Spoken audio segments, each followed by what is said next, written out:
Bonjour bootcampeuse. Alors, pour obtenir un super pain de sarrasin, agrémenté de plein de choses, déjà, il faut la base. Donc, pour le pain de sarrasin, qu'est-ce qu'il vous faut? Il vous faut un verre doseur, un saladier, assez grand, c'est plus pratique, et un fouet. Une fois qu'on a tout ça, on passe aux ingrédients. Pour les ingrédients, du sel, c'est le petit pot à gauche, de la farine de sarrasin, de la poudre à lever. Alors moi je prends celle-ci parce que je suis intolérante au blé, mais bon, vous pouvez prendre de la n'importe quelle poudre à lever et de farine de sarrasin. Je vous conseille quand même qu'elle soit bio. Ensuite, de l'eau filtrée en ce qui me concerne et des petites choses pour agrémenter. Alors moi aujourd'hui je vais mettre ça et certainement du roquefort aussi que je n'ai pas placé là tout de suite. Et enfin, ce qu'il vous faut aussi en termes d'ustensiles, ce sont des moules. Voilà. Donc des moules pour faire vos petits pains, c'est quand même bien pratique. Donc moi j'utilise les moules en silicone. J'allais oublier l'indispensable balance, donc pour bien peser tous vos aliments. Voilà, je viens de peser 450 g de farine de sarrasin, sur laquelle je rajoute ce qu'on voit en blanc, la levure, la poudre à lever, pardon, pour 500 g de farine, puisque c'est pas une farine normale, je mets pour 500 g. Voilà. Je remplis mon verre doseur à 0,25 litres et j'en mets 3, puisqu'en fait j'ai fait 3 fournées, je vous expliquerai ça tout à l'heure. 2. Et je jette ça dans ma farine. Et le 3.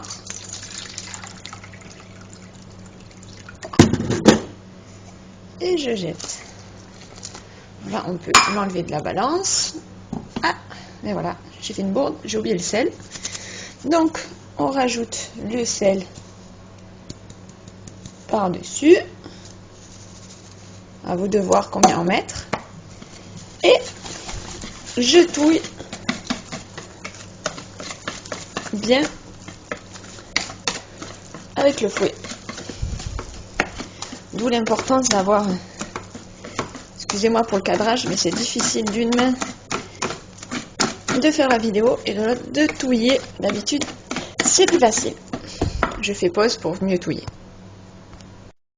Et voilà, donc c'est fini, le pain est préparé. Regardez les petites bulles qui se forment, c'est ça, c'est que la levure est en train d'agir. C'est parfait, on est content, il est parfait. On n'a plus qu'à le mettre, c'est liquide, hein, vous voyez. Hop, vraiment. Voilà, après, ça peut être, on peut le faire plus sec, on peut le faire plus liquide aussi même, ça marche toujours. À vous de voir comment vous le préférez, moi, comme ça, c'est top. Voilà. Donc maintenant, je vais le verser dans les moules et agrémenter des petites choses et je vous montrerai. Voilà, je viens de le verser dans les moules, tout simplement. Et ensuite, je vais l'agrémenter comme je vais vous montrer. Vous avez le droit de le faire de manière plus propre. Hein. Bon, moi, enfin, c'est quand même pas difficile de les mettre dedans, étant donné que c'est liquide. Voilà, le truc, c'est qu'après, ça coule un petit peu sur les bords. C'est pas grave, après la cuisson, ça sèche et ça s'en va. Donc, on peut l'enlever facilement. Voilà. Je vais ensuite vous montrer comment tout simplement mettre les choses à l'intérieur. Voilà. Alors, là, très compliqué. Je prends mes olives. J'en mets 4 dans chaque. Allez, à la main. 1, 2. Bon, voilà, c'est pour pas abuser, hein, juste histoire d'avoir un petit goût. C'est quand même des olives. Voilà, 4 dans chaque petit pot. Mon Dieu, que c'est compliqué. Je touille pour les mettre au fond.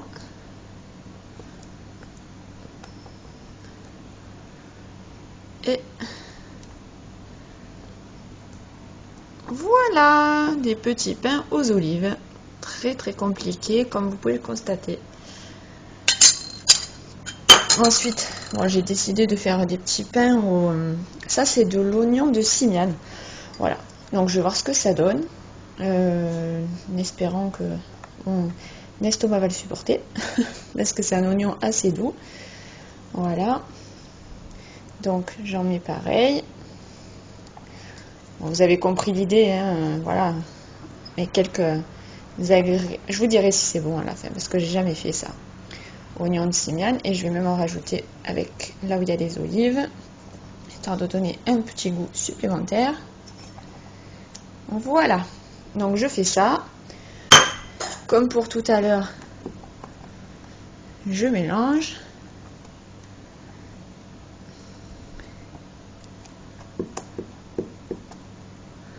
Voilà.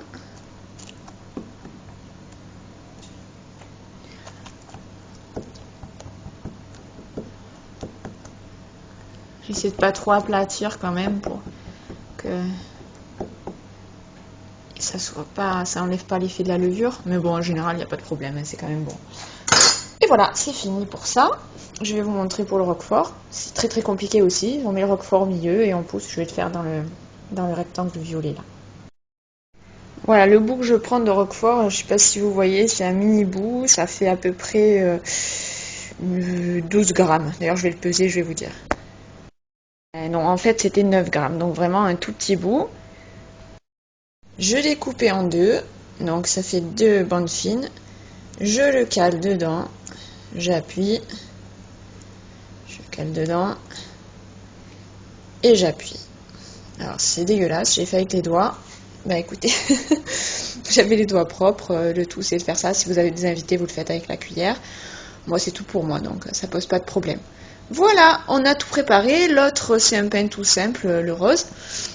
Donc rien de plus à faire. Je vais faire cuire tout ça et vous montrer. Donc d'abord, on préchauffe à 200. Non, en fait j'ai dit une bêtise parce que là c'était pour réchauffer les pains de sarrasin. Je vous montre, hop, que j'avais congelé. Donc en fait non, à 210, on préchauffe à 210. Voilà. Donc et après on les met, moi je dirais là, plus on les aime croustillants, plus... d'ailleurs j'en profite pour faire un petit coucou puisque je vois que vous me voyez. Oui, plus vous les aimez croustillants, plus vous les faites cuire longtemps. Voilà, après ça reste de toute manière assez moelleux à l'intérieur, vous verrez c'est super bon. Voilà, je vous montre en fin de cuisson et je vous dis ce qu'il en est pour les oignons de Simiane, comme ça tant qu'à faire. Ah, enfin, donc je viens de sortir mon petit monde du four, tout le monde est là, tout le monde il est beau, tout le monde il est coloré. Et je vais les poser sur la grille pour les garder croustillants dessus, ça c'est important. Alors je le fais en posant le téléphone. À tout de suite. Au démoulage, en fait, c'est avéré que le grand pain n'était pas assez cuit, donc je l'ai remis au four. Il était un petit peu mou en fait dessous, j'aime pas tellement ça. Moi j'aime bien quand c'est bien croustillant, donc je l'ai remis. Ce qui ne va pas m'empêcher de goûter les petits pains avec l'oignon de Simiane. Alors évidemment, j'avais pas fait attention, donc j'en ai coupé un. On va le voir. Il y avait des olives aussi. Mais bon, du coup, je vais avoir le goût quand même. J'aime goûter tout ça. Bon, ben après un carnage total, c'est-à-dire que j'ai tout mangé. Non, ben il s'avère que c'est pas mal l'oignon de Simiane, mais c'est pas transcendant. D'ailleurs, ça fait ressentir un petit peu le manque de sel. Je mets assez peu de sel et là, du coup, avec l'oignon, ça ressort encore plus. Donc voilà, éventuellement, si vous le faites, salez un petit peu, salez bien quoi. Voilà. Bah écoutez, c'est terminé.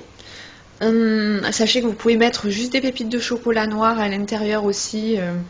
Pour les mesures, bah, je vais l'écrire en bas des vidéos, ça sera le plus simple. Et voilà, et c'est aussi sur le forum du bootcamp, les recettes. Donc je pense vous avoir tout dit. Régalez-vous bien, soyez en belle santé avec tout qui marche bien, bon sport aussi. Voilà, moi je m'éclate avec le bootcamp, c'est un vrai bonheur. Allez, salut les filles et les gars peut-être. Et je vous embrasse bien fort, bon courage pour vos objectifs.